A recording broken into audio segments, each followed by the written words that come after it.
Hello नमस्कार मेरे सभी प्यारे दोस्तों आज की इस कहानी का नाम है आधी रात की यात्रा। आप लोगों को ये कहानी पसंद आए तो प्लीज़ वीडियो को लाइक कर देना। जो भी भाई बहन चैनल पर पहली बार आए हुए हैं तो हमारे इस चैनल को सब्सक्राइब कर लेना। चलिए दोस्तों चलते हैं कहानी की तरफ। यह कहानी एक छोटे से गांव के एक बालक की है जिसका नाम सूरज था। सूरज का सपना था कि वह एक दिन अपने गांव के बाहर की दुनिया देखे।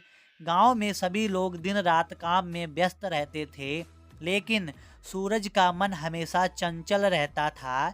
एक रात जब पूरा गांव सो रहा था, सूरज के मन में एक विचार आया, अगर मैं रात को बाहर जाऊं तो क्या होगा।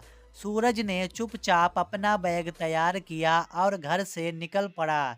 रात का समय था और चांद की हल्की रोशनी में रास्ता साफ दिख रहा था। वह जंगल के पास पहुंचा, जहां उसे एक अजीब सी शांति महसूस हो रही थी। पेड़ पौधे सुनसान थे और हवा में भी एक गहरी खामोशी थी। सूरज को लगा कि यह रात कुछ खास है। उसने हिम्मत जुटाई और आगे बढ़ने लगा। जंगल की गहराई में चलते हुए सूरज ने देखा कि एक चमकती हुई आकृति उसकी ओर आ रही थी। जब वह पास पहुंचा तो सूरज को समझ में आया कि यह एक अद्भुत और रहस्यमयी प्राणी था जो उसकी मदद के लिए आया था। वह प्राणी एक फेरियल परियों जैसा था जिसका नाम लूना था। लूना ने सूरज से कहा, तुमने आधी रात को यात्रा का संकल्प लिया है। ये समय न केवल अद्भुत घटनाओं का है, बल्कि यह तुम्हारे जीवन को एक नई दिशा देने वाला होगा। लूना ने सूरज को एक रहस्यमय द्वार के बारे में बताया जो सिर्फ आधी रात के समय खुलता था। यह द्वार एक जादुई दुनिया में ले जाता था। सूरज ने डर के बजाय उत्साह से पूछा, कहाँ है वह द्वार।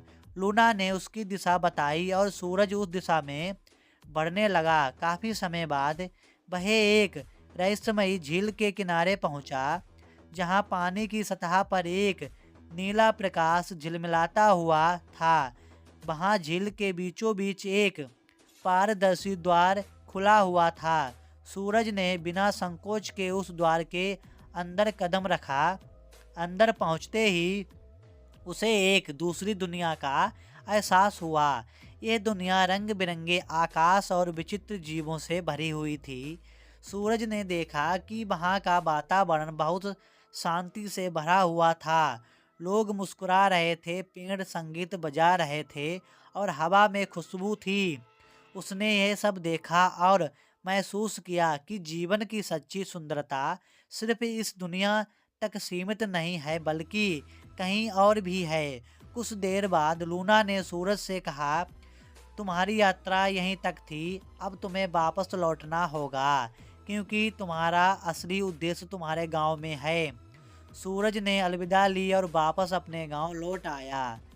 जब वह घर पहुंचा तो आकाश हल्का सा रोशन हो चुका था और सूरज की किरणें सब कुछ नया और ताजगी से भर रही थीं। सूरज ने महसूस किया कि आधी रात की वह यात्रा सिर्फ एक बाहरी यात्रा नहीं, बल्कि यह उसकी आत्मा की यात्रा थी, जो उसे जीवन के नए अर्थ और उद्देश्य से परिचित करवा गई थी।